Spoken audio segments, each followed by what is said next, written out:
जांच की जाए। चंपत राय किन किन व्यक्तियों के संपर्क में था, सारा सीसीटीवी फुटेज खंगाला जाए, उनकी एक एक कॉल रिकॉर्ड निकाली जाए। ये मामला किसी व्यक्ति का नहीं है, ये मामला भगवान श्री राम जी के मंदिर का है। अगर मंदिर में चोरी हुई है तो उन लोगों को जूते मारने चाहिए, और जो लोग इसमें शामिल हैं उनको के कसम राम की खाएंगे, चंदा भी चुरा कर खा जाएंगे। जिस तरीके से राम मंदिर में जो घोटाला हुआ है, चोरी हुई है, उसको आप कैसे देख रहे? कहा जा रहा है इसमें बड़े बड़े लोगों के हाथ है, कौन है वो लोग? देखिए, बीजेपी ने एक नारा दिया था, शायद उस नारे को लोग समझ नहीं पाए।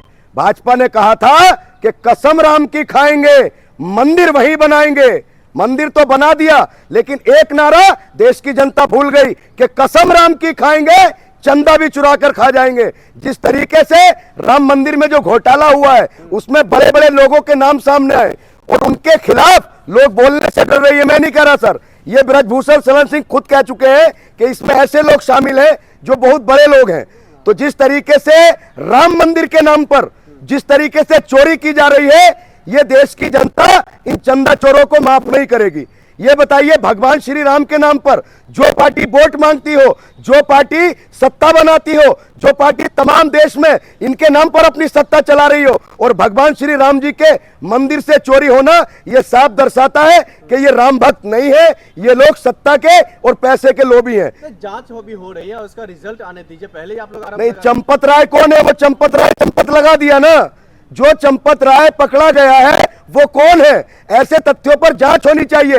ये सवाल देश के 140 करोड़ देशवासियों का सवाल है। ये सवाल एक आस्था का सवाल है कि आखिरकार देश के तमाम गरीब, मजदूर, दबे कुचले लोग अपनी आस्था से 10-5 रुपए इकट्ठा कर मंदिर में दान देते हैं, मंदिर में दान देते हैं, और उस दान को आखिर कौन खा रहा है, इसकी जांच होनी चाहिए। और जो लोग दोषी पाए जाए उनको जेल में डालना चाहिए। सर, सुप्रीम कोर्ट गया है जी, नहीं, जांच होनी चाहिए। हमने क्या कहा? जांच होनी चाहिए धर्म की आस्था के साथ, और धार्मिक स्थलों पर जो ये चोरी की जा रही है, ये चोरी बर्दाश्त नहीं की जाएगी। चंपत राय तो कह रहे हैं आपको जो जांच करवाना आप करवाइए, हम सहयोग करें क्योंकि मैं निर्दोष हूँ।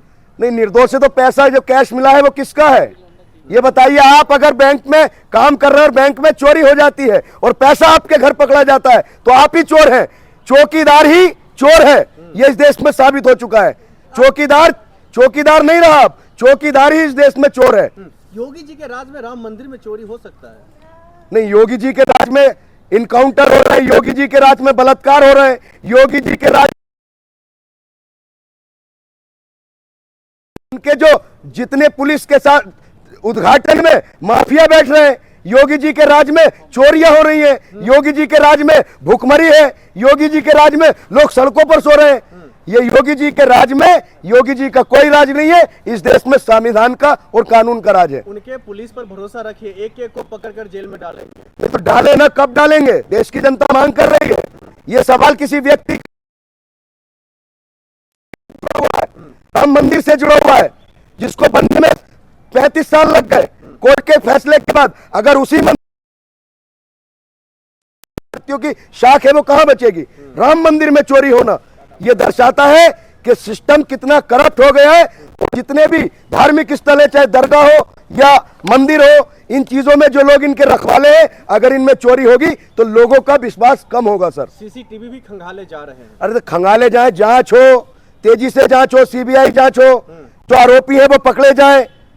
है जो राम जी के नाम पर वोट मांगते हैं और मंचों पर नारा लगाते हैं जय श्री राम का, राम जी का हम सम्मान करते हैं, पूरा देश उनको सम्मान करता है। अब राम जी के मंदिर में चोरी हुई है, अब कौन उन दोषियों को सजा देगा? ये सवाल देश की जनता पूछ रही है। आपको क्या लग रहा है किसने करवाई है?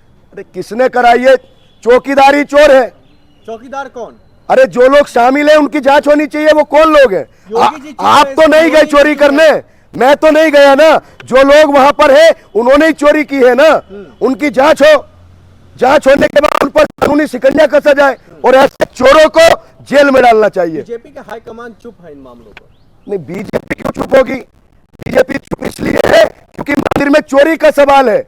अगर कहीं पे वोट का सवाल होता तो बीजेपी के लोग भगवान श्री राम का नाम लेकर तमाम राज्यों में वोट लेने का काम करते हैं। तो फिर ऐसे में क्या लग रहा है, अगर मंदिर में चोरी हो रही है तो प्रदेश कहाँ सुरक्षित है? नहीं, जब मंदिर में चोरी हो रही है, बैंकों में चोरी हो रही है, घरों में चोरी हो रही है, दुकानों पर लोगों की हत्याएं की जा रही हैं।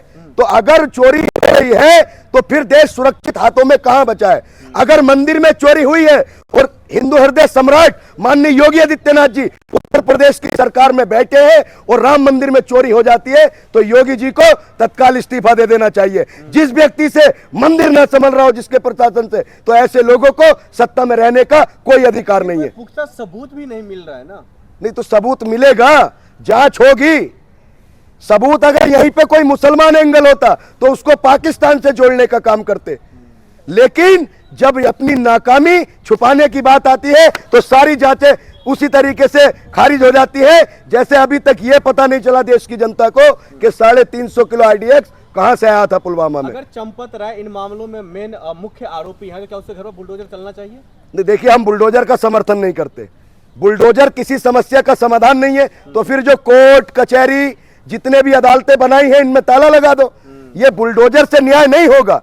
ये देश किसी बाबा का देश नहीं है, ये देश किसी मौलाना का देश नहीं है, ये देश किसी पार्टी या किसी नेता की नीति से नहीं चलेगा। ये देश बाबा साहब भीमराव अंबेडकर के बनाए हुए संविधान से चलेगा। ये बात याद रखिए पत्रकार महोदय। लेकिन इन चोरी के मामलों को लेकर कहा जाता है जो आरोपियों पर सख्त नजर रखी जा रही है, कौन कौन इसमें शामिल है उसको लेकर। नहीं तो अरे नजर रखी जाए, पूरी जांच की जाए।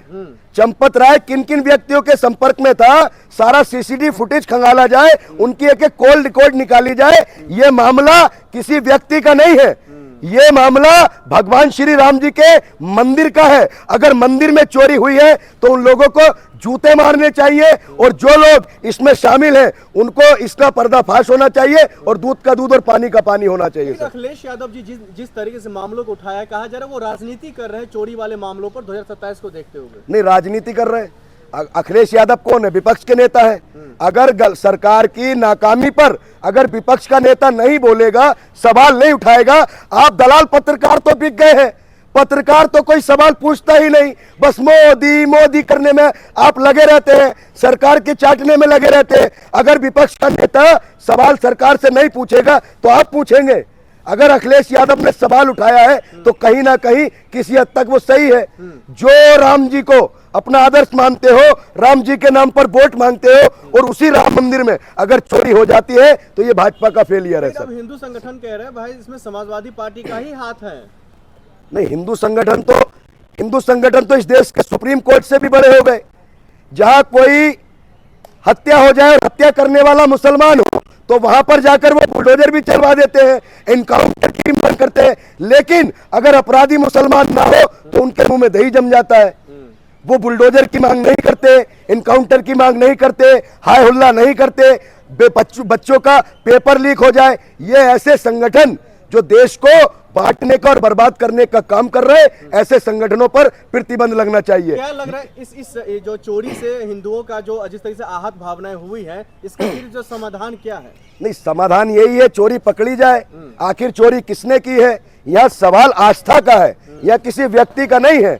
अगर आस्था पे खिलवाड़ होता है, आस्था पे चोट पहुंचती है तो उन सारे आरोपियों को पकड़ा जाए और कानून के दायरे में सख्त से सख्त सजा दी जाए। लेकिन योगी आदित्यनाथ जी तो कह रहे हैं भाई इसमें एक तो किसी को बख्शा नहीं जाएगा और जांच का जब तक रिपोर्ट नहीं आता तब तक हम कुछ इस पर कह नहीं सकते हैं। नहीं तो चंपत राय पकड़े गए। देखिए ब्रजभूषण शरण सिंह का जो बयान है 4 से 5 दिन पुराना है।